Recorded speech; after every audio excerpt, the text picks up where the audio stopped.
I'm Mara Webster with In Creative Company, and today I'm thrilled to be talking about the Apple TV Plus series Palm Royale. I'm joined today by actor and executive producer Laura Dern and executive producer Jayme Lemons, and the two of them also run Jaywalker Pictures, which they founded together in 2017. And in starting out by talking about the origin of this series, Katie O'Connell Marsh, who's an executive producer on the series, originally bought the book to the two of you to take a look at. And I was interested in, as you saw the immediate possibility for adaptation, what were those initial conversations about how to best adapt this for the screen? And also even just like how you wanted to approach finding the best creative collaborators to bring into this process with you. Right. We, as you said, got the book from Katie, who she had read it and optioned it and really thought that there was a strong show in it, and brought it to me and Laura, and we read it and immediately agreed. And I don't know that we saw exactly what Palm Royale has become, but we did see that, you know, there were incredibly dynamic, complicated, exciting, engaging women. It presented a unique opportunity to have an ensemble of women at various stages in their lives, but in a socioeconomic setting that very few ever get to even approach knowing about. We loved the time period and what the world, and specifically the United States was dealing with at that time. And the idea of this Maxine character trying to break into it for whatever reasons she was, finding a place to sort of fill a hole in herself that for what the things she was missing. So those were sort of the fundamental things that we loved about it, but we felt like it could be a springboard into a larger world that could be built. So Katie and Laura and I had a lot of conversations about how to best go about that. And in our earliest conversations, Taylor was sort of the first person we brought up. Mm-hmm. And we knew Tate a bit socially, so we called him up and begged him to take a look at the book and see if he saw what we saw. And he did, to our good fortune. And we had further conversations with him, and he brought Abe into the dialogue with us, and we took off from there. So those were the sort of foundational conversations that we had about it. And for me also, you know, in our projects we're developing, there, you know, is the actor lens to try to find dynamic and unusual female protagonists, whether I was going to play them or not. And what, you know, was so amazing and unique in Maxine as a character was not only her desperate longing to be part of this club, but it was the aspect of, you know, desperate searching for family when your found family is right beside you and you can miss it.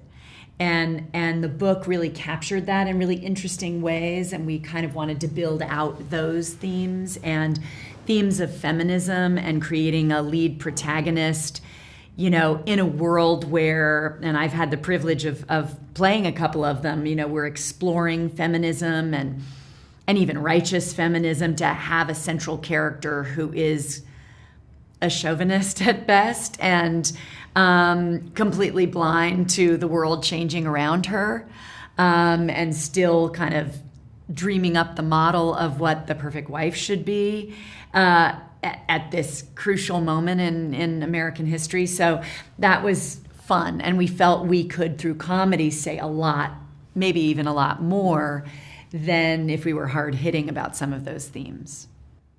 I love that. And I also wanted to ask you about some of the script development process with Abe Sylvia, who's the showrunner on the series, because one of the things that's so rich about this show is that there's always two versions of the truth at play. You've got the version that the characters are presenting to the world about themselves, and then what the actual reality underneath that is, which in essence gives you kind of double the amount of narratives to be able to play to with every single character. And so I was interested in how that facet kind of informed a lot of the script development process for the show.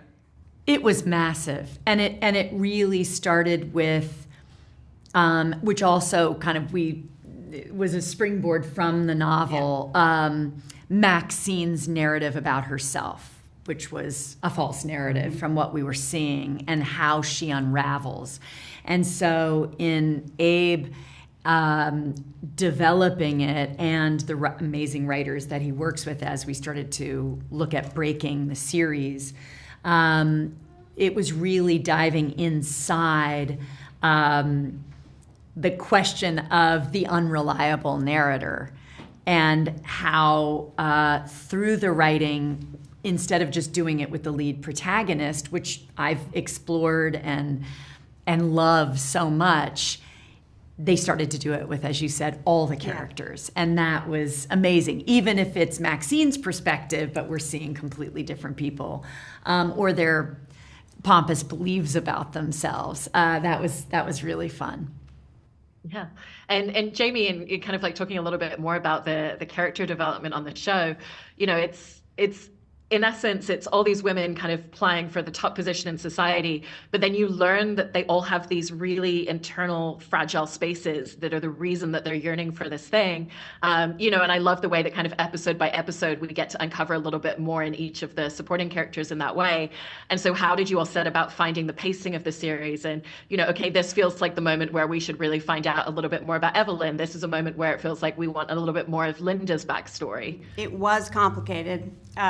It was complicated even through post-production, frankly, because it is a balance because we have such a big ensemble and we are tracking so many stories unfolding at the same time. And some of it, as you'll see, is told in flashback just a little bit, but we had to weave in when to do that and when part of Maxine's past is coming into play, even in her narration of it or discussion of it in the present, when to bring in those bits throughout, and when, sort of when to recall what we've recalled already, was a little bit of it was just, it's math, and I'm not good at math.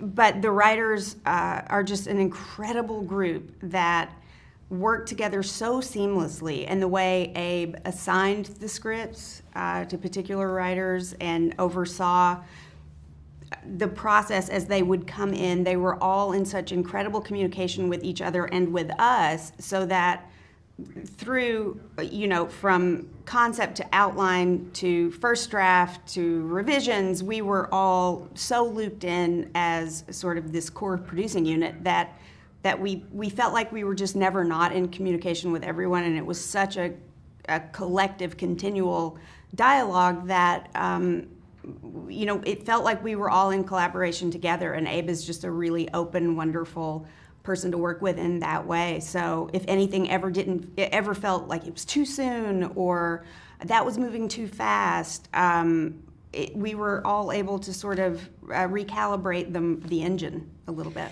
And I have to say how lucky I feel, having been raised by actors, an actress who produced and her friends who produced at a time that it was incredibly difficult as a female actor-producer to get things made.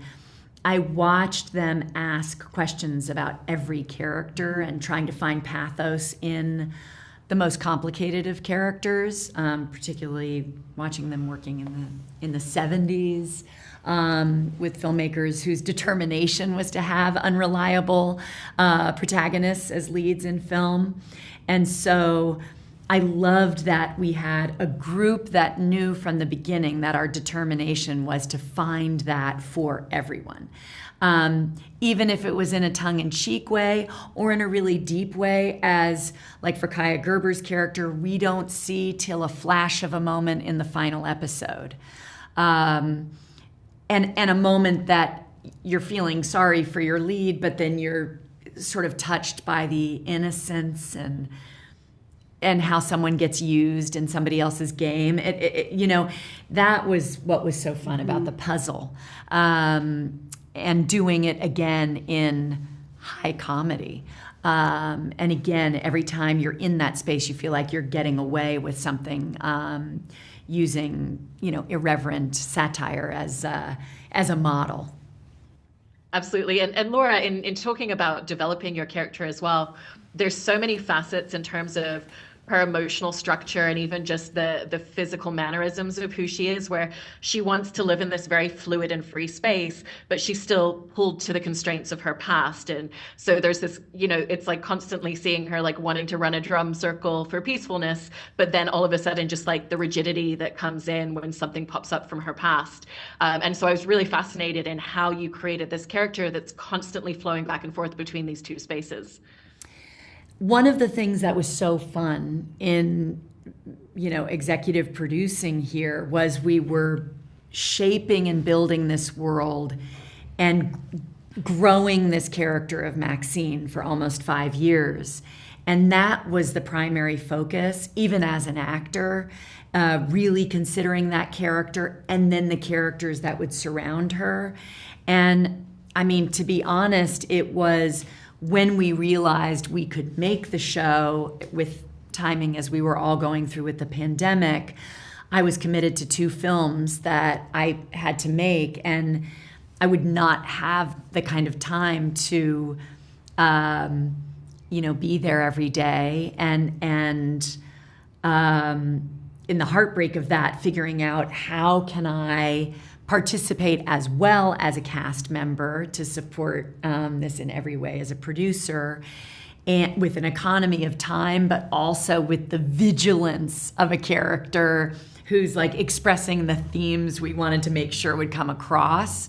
And Abe brilliantly came up with the opportunity to have Linda be this antithesis to Maxine.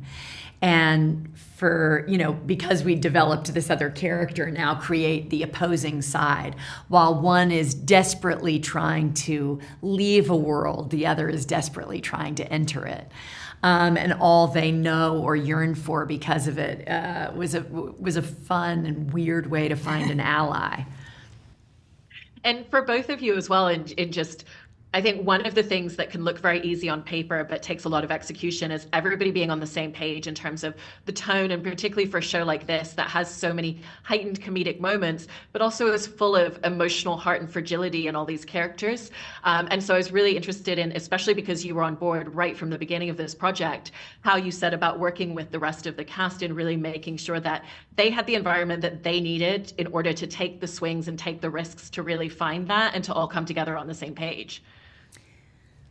Well, I think Abe is an incredible leader in that way and sets a tone on set that allows a lot of freedom, a lot of chances to try things out. And Laura certainly can speak to this more as from an actor's perspective. But as producers, I think we always want to have a work environment be a place where everyone's creative juices are allowed to flow in any way that feels best to them as artists, across all departments, by the way, not just for the actors, but for all the craftsmen and crafts people. And I think that just having across EPs, across the showrunner, and everyone involved, that tone, I think for us as producers at least, is just, it's a requirement. We just have to have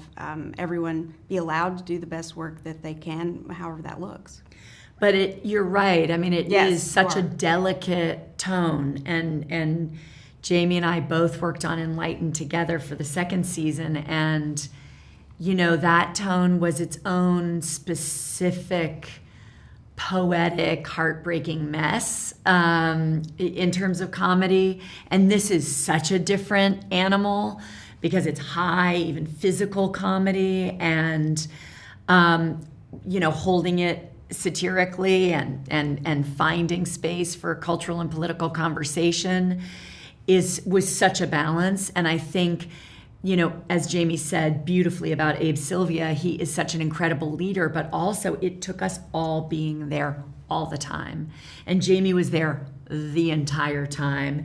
And if she wasn't, I was, as was obviously Kristen and Katie and Tate and John Norris. Like, it was a group of us making sure to support the tone for all departments, because as you're establishing a show, 1,000,001 questions are coming up every day from every department because we're learning together how to find that tone. And the cast were so invested. I mean, the actresses we had in the bookstore are some of our best actors. And so everybody was game to build a world, you know? Everybody. It was really lucky.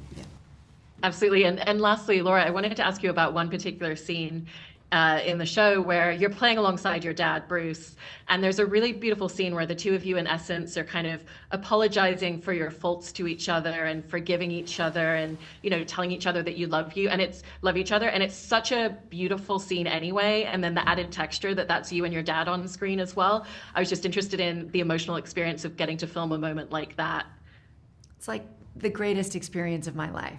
Literally, like what could be better than that? And I've had it with my mother, which is so amazing.